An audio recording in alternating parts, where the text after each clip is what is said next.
zafin rake wannan sirri ne. Ƙarin shekarar ki mun zo a bayyane, ai daga rabu ne.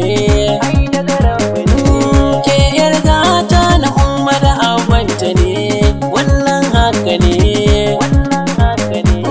Mai sama ga wuta ina kikin firfice, zancen ce kuce. Ke ɗaya ce saman dubu ni na zayyane, zo zinariya. Kin yi shiga cikin mutunci kin cancare, tamkar indiya. Kowa ke kallo kin cancare, sai dai godiya. Kina ruɗe tintini tamkar Saudiya. Mutum mai tausai ana ce mai adali, duk inda zagaya. Ba kya yanzu ga da gulma ko sai gumi, ba kya fariya.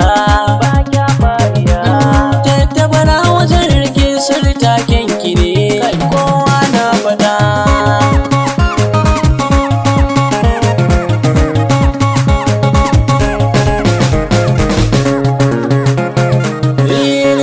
Lokaci ya zo shekarar ki ta zago, baitukan ki zan furzo, yan uwanki yau su zo don farin ciki.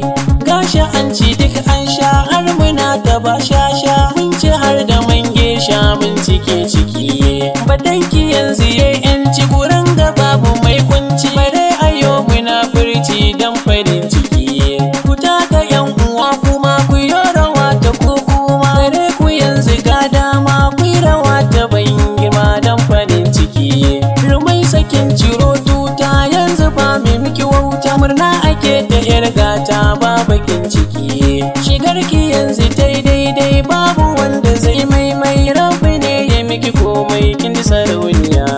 Allah ya kai mu ran aure, ai bikiri mu dan more. Isa diwa ka zambar ku jinjina na yogun kuwa za hada da matan ku. Tarbar da kun kamin na ji daɗi, ba za da manta